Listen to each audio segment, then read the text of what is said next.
Okay, what is up, tycoons? What's up, traders? Super excited for today's video. Just got my coffee, so we are officially ready to go. There is tons of important data we're going to break down in today's video. We're going to break down this chart right here. We're going to break down basically the pre-election years and the election years, also the performance after the federal debt limit change. Okay, we're also going to take a look at the June market performance. And right now all the signs are pointing to bullish. Now, as always, the content provided on this channel is for informational and educational purposes only and is not intended to be relied upon as legal, financial, or investment advice. So please be sure to read through the full disclaimer. All right, we're going to get into today's video and really discuss, why I think that the bear market is officially over. Now, does that mean that we've started a new bull market and, things are about to moon? Not necessarily, okay? But when you look at the data, all right, and this is all just data driven, it's hard to argue that we're still in the bear market, okay? This is the 4-year presidential election cycle, okay? And you can see the post-election cycle, the midterm cycle, okay? Now, over here, right around the October, November area, statistically, the S&P 500 is always green 6 months to a year out from the midterm elections, right? So I actually went long on the S&P 500 in this area. And I sold a little bit early in the beginning of the year. Obviously, I didn't realize that things were going to be, such continuing this massive rally. But look at the pre-election cycle, guys, historically, right? The market just continues to go up. And then during the actual election cycle year, the market just continues to go up more. And we're just right here in this phase. Now, usually we do see some type of pullback around this area. This is the famous sell in May and go away. But, it does suggest we still have much more room to go in this rally for the rest of the year. Now, will we see some type of a pullback and correction, a little bit of a cool off? Yes, I'm very sure we will. All right. But if you take a look here at the pre-election year and aggregate cycle seasonal pattern from 1949 to 2022, right, you can see that in this time period here in the middle is when we tend to get a little bit of a cool off right after July. Okay. Now we're here in June, and in June, in the pre-election years, you can see we do continue to rally a little bit more. Okay. And then July, historically, we tend to see a little bit of a sell-off with a peak right around 4th of July. Now, markets generally, all right, from a broad basis, do sort of rally heading into and right after holidays, right? And so obviously we're going to have 4th of July coming up. So, I wouldn't be surprised if we get a little bit of a 4th of July push after maybe some type of a pullback or cool off, from the recent rally that we've had. And we really just consolidate and chop right there, right through July, August, September, October. But November is typically when we start to put in a new bottom, and then we see a rally through the end of the year. Right. So, again, this is just more bullish data. If you look at the S&P 500 performance before and after the federal debt limit change since 1950, okay, you can, and if we zoom in just a little bit more, all right, or focus a little bit more, since 1980 and 1990 are going to be the red and blue lines. You see that normally you get a little bit of a sell-off here, and then you get a strong rally. Now, at all the data, right, since 1950, it just goes straight up, right? And these are trading days after it happens.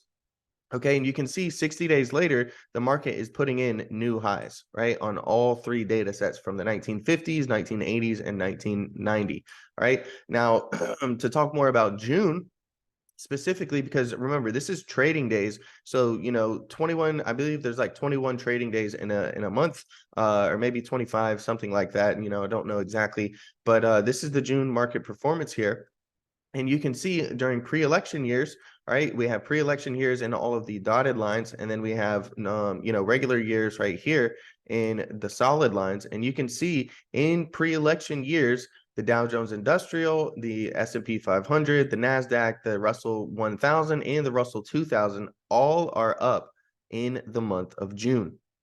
Okay. And then if we take here and look at the business cycles, okay, to me, it appears that there's almost no doubt in my mind that we're actually beginning the phase 2. Now, we could still be in phase 1 right now, where stocks and commodities could be heading back down and continuing a downward trend.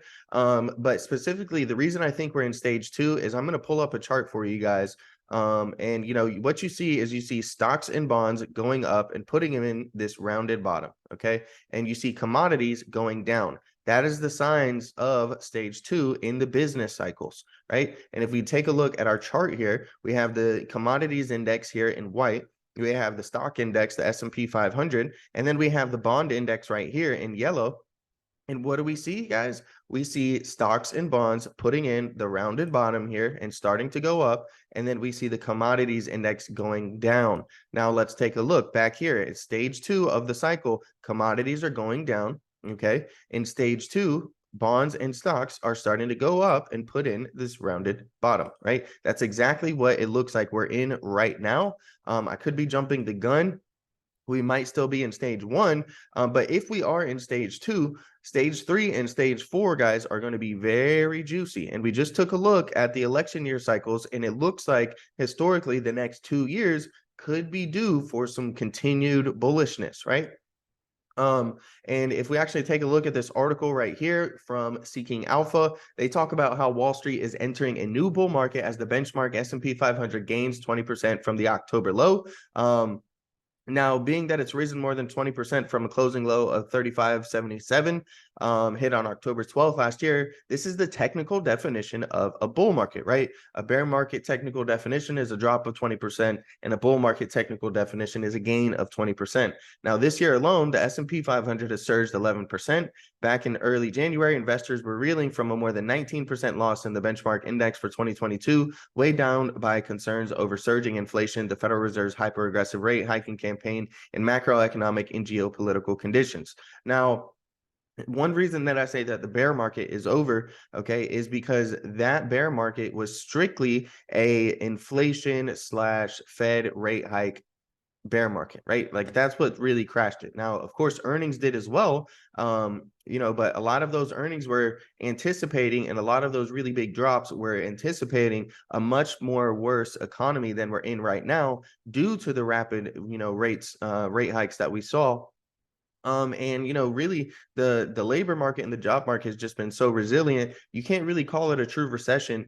If even if people are getting laid off, then they're able to go get another job. I mean, from what I see, it's pretty much you can get a job anywhere right now. All right. Just maybe it's not the job that you want necessarily. It's not your dream job, but there's jobs all over the place. And some people are even making more money by leaving their current job and going to a different business or a different company and actually getting raises, right? For switching companies. That's something that we've seen a lot. Now, when you look at the New York Stock Exchange, right, the NYSE, okay, and you look at the percentage of NYSE stocks at 52-week highs, what do we see? We see this in a nice uptrend right here, all right, and meanwhile, it's still going down a little bit. So, from a breadth perspective, we do see that stocks are continuing to make 52-week highs. We're actually seeing things like Nvidia. We're seeing things like Apple hitting all-time highs, right? We had other stocks previously in the cycle like Ulta, like Dollar General, like McDonald's. Okay, some of those stocks were hitting all-time highs, and now we're seeing the rotation out of those, right? If you look at Ulta, it puked a whole bunch. And what do we see? We see tech rallying super, super hard. Right, this is the NASDAQ right here, and you can see again the percentage of NASDAQ stocks at 52-week highs is on a steady incline here, right now, and you can see that the index is really just pushing up real high, really clearing this important key level right here that was resistance. We're going to see now if we can possibly turn that to support, or if we are getting a liquidity grab above that area, and maybe we're due for another pullback down in tech in the NASDAQ sector. And just because the tech pulls back and other things pull back doesn't mean that the market has to fall apart, right? We looked at a lot of that data, and what we could be due for is a little bit of rotation, guys. And so this is energy right here. This is the crude oil futures actually specifically. And from a foreign exchange standpoint, what we're seeing is that energy could be due for a little bit of a rally, right? And this would cause, some higher prices at the pump. And essentially what we're seeing here is this divergence, and these divergences tend to correct themselves, right? So we're seeing this pair go up, and we're seeing crude oil futures going down. The divergence tends to correct itself eventually over here. Like if you look at this divergence, we saw this going up, we saw this going down, and then it corrected itself, and crude oil futures followed along with this currency pair. And most of the time, we're seeing them, trade in a very similar fashion, right? We're seeing the downtrend over here after a rounded top. We have a rounded top, then we have a downtrend. Over here, we're seeing another divergence where this currency pair is going up, and then we see the crude oil futures going down, and then crude oil futures end up catching up. So it is possible that energy and crude oil futures could be due for a nice little bit of a rally, a little bit of rotation. All right. And if we go back to the article from Seeking Alpha talking about, the bull market that we're in right now via them, there's a number of factors that have led to the S&P 500 advance this year. Economic data has shown the effects of the Fed's interest rate increases. Manufacturing and industrial activity has cooled. Cracks have begun to appear in the highly resilient labor market, and inflation has started to moderate since hitting a peak last summer. Tech stocks have rebounded significantly after being shunned for the most part. Marquee names such as the FANG members and Microsoft have been especially popular, and they have helped their cause by reporting strong quarterly results. The recent enthusiasm around AI has also helped stocks of chip makers and cybersecurity firms. The tech-heavy NASDAQ Composite and NASDAQ 100 have posted year-to-date returns of 26.5% and 32.4% respectively. Traders have increasingly made bets that the Fed will bring an end to its rate hiking campaign this year, and even considered the possibility of rate cuts, despite little to no indication of either by central bank speakers and Chair Jerome Powell. According to the CME Fed Watch Tool, markets are currently seeing a roughly 74% probability of no hike at the Fed's Monetary Policy Committee meeting next week. Now, looking at the other side of the picture, many analysts, market commentators, and critics have expressed concerns over the fact that a large part of the S&P 500 gains this year can be chalked up to a limited number of heavyweight stocks. This asymmetry has been called unsustainable.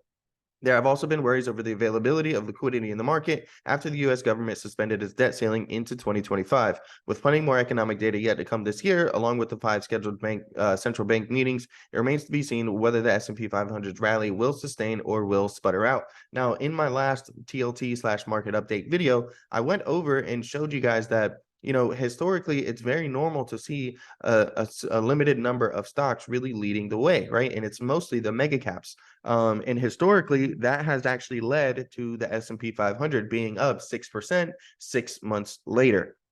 Okay. Now, it doesn't mean that we can't see a little bit of rotation in the short term out of those things, right? We looked at that pre-election cycle in the summertime, right around June, July, August, September, October. All right, that time period is when we do tend to see the market be a little bit less volatile and a little bit more consolidative, right? And we see it kind of move a little bit sideways before it gets that October, November, December push towards the end of the year. So what we're going to do is dive into TLT real quick and give you guys a quick update. Now, on the last video, I told you guys, hey, I'm looking to go long on it TLT, right? We had a low here. We had a lower low right here. Okay, and then we had a low here, and we had a higher low here. This is a simple term as bullish divergence when the price is going lower, but the relative strength index is going higher. What you're doing here is building relative strength as the stock is dropping lower. We were also at a key buy area on my momentum indicator. This negative 1.71 on the 1-hour chart has been a pretty good time to buy historically. Okay, now I trade options, so options are very, very volatile, and you can get really big gains or you can get really big losses just depending on if you, had the right entry and the right exit. And if you take a look after that moment, okay, TLT actually rallied about 1.46%. It moved up $1.47, which is about 3 strike prices if you're trading TLT options. Okay, they trade in about 50-cent strike prices. So those options actually went up over 100%. Now, I'm not going to lie to you guys and act like I'm some perfect trader. I did sell them too early, okay? I sold them right here in around this time period because it was a very strong push up, but we ended up rallying even more, and I could have gotten way over 100% on these if I would have held them. But, that's just a learning lesson, right? You got to let your winners win. And I saw some signs that we were going to get a pullback, but we didn't really get a strong pullback. We just more consolidated right here. It got put in a little reversal candlestick. But the bond market, TLT specifically, has been something that I've been focused on a lot. The stock market was really confusing. There was all these headlines, all these articles about how bearish things are going to be, why things are going to pull back, and it was just a little bit harder for me to go long certain things, especially when everything was just running up so much and continuing to go up. So I've been focusing on bonds. So there are short-term trading signals, right, on the smaller time frames, such as the 1 hour.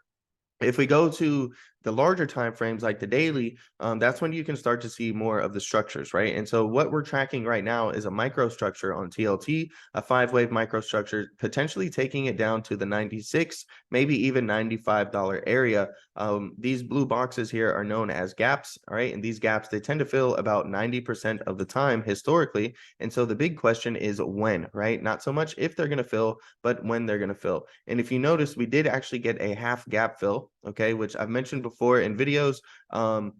But essentially, when you come down and you fill half of a gap and you don't continue filling the gap, that's going to be a reversal signal, right? And so, you can see we did actually have a nice upwards movement here in TLT after we did that, after we filled half of that gap. And if you guys had went long right around this area, those were some nice gains right there, especially if you're trading options.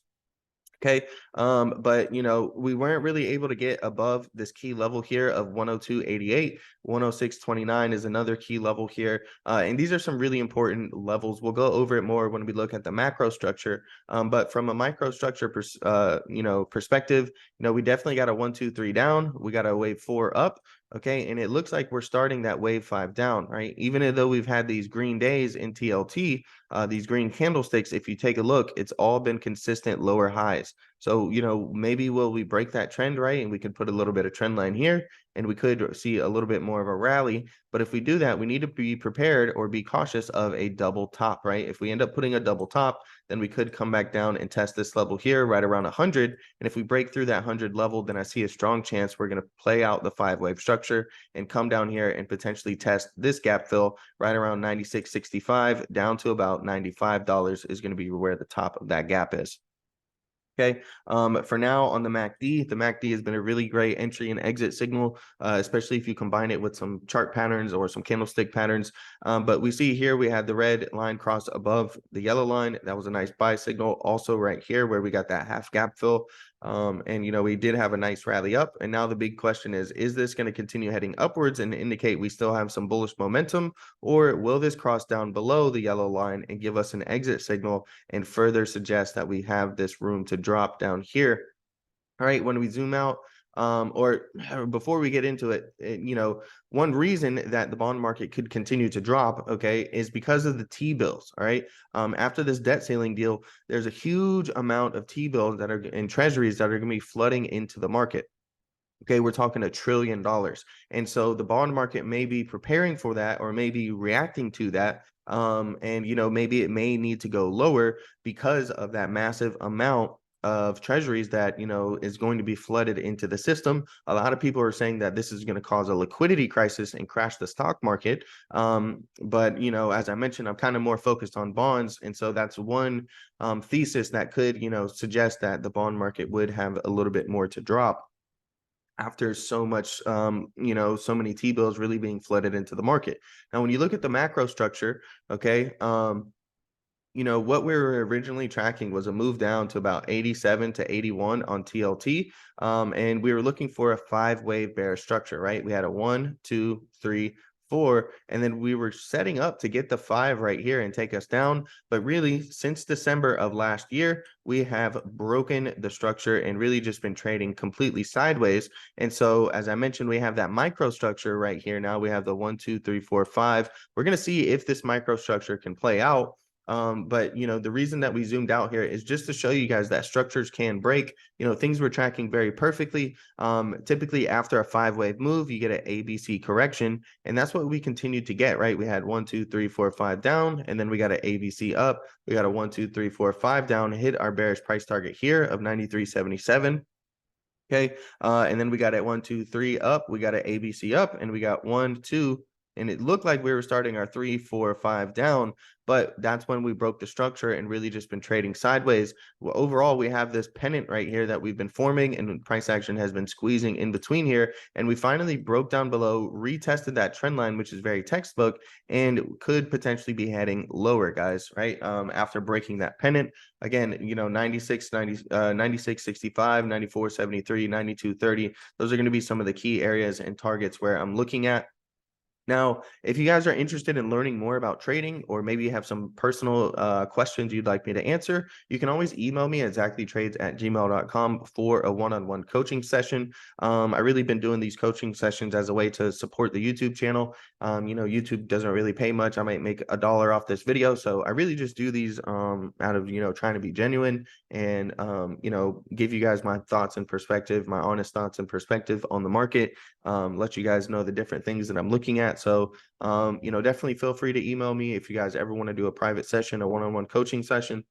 We can go ahead and work on setting up a time. This is our weekly signal right here, weekly structure. And you can see last time, when we had this bear pennant right here, all right, you can see we broke that trend line, had a very strong move to the downside on the weekly chart. And we ended up forming another one here that we, just discussed, and how we're, breaking this trend line here, breakdown, retesting. But really, if you look over here, we saw some very strong price action, very strong moves to the downside. Over here, we're really just consolidating. So we may even break through this signal in this structure, right? Things aren't always going to be textbook. It's not always going to be super easy. So you have to work on, adjusting and navigating to the current conditions that you see in the market. Now let's look at some other sectors right here. What we have is the RSP, and I mentioned seeing a rotation out of, possibly some of the big names. And we're going to look at some different sectors. Now, this is the equal weight index fund for the S&P 500. And you can see we have old demand right here. Okay, so old support, old demand becomes new resistance, new supply. You can see we're bouncing off of these areas. We finally broke through. And then when we come up and retest these areas, we drop, retest these areas, we drop, retest these areas, we drop. If you see here, we've tested it about a bunch of times here, about 7-8 times. Another time right there. So about 10 or 12 times we've tested this supply zone, and we're here retesting it again. If we can consolidate and push up higher, we do have some bullish price targets here of 146.96, 149.17, and 151.98. Those are going to be some of the key areas if we get a little bit of a breakout, retest, and push higher. One thing worth noting is that we broke through the fan trend lines here, and you can see we had a very nice breakout. We do need to be cautious of this bump and run pattern here, where you have the prevailing uptrend, and then you get this bump in price action, and you see this really big surge up. Oftentimes, if you break this trend line, you could see a move back down to where the trend line began. We also have a gap down here on the daily chart to fill for the RSP. It does look bullish right now, like it potentially could break out. But if we don't see that momentum continue, there is a good chance we could see a strong pullback due to that bump and run pattern here, and potentially a gap fill just below that 140 area, right around 141. That's going to be something that I'm watching. When you go into some actual individual sectors, XLP has been one that I've been covering a lot, right? And, the main thing I was looking at it for, all right, is because we're back down here to the major Fibonacci retracement levels. We have to move up retracement levels. And you can see we're trying to build a little bit of a base right here and consolidating between our major levels of 72.34 and 73.52. One of the main reasons that I was looking at it was because not only did it hold the fan trend line here, but we also see that when the RSI is overbought and you get a MACD exit signal, you see a nice drop in the price action. When the RSI is oversold and you get, you can't see it right here, but we get a crossover here on the MACD.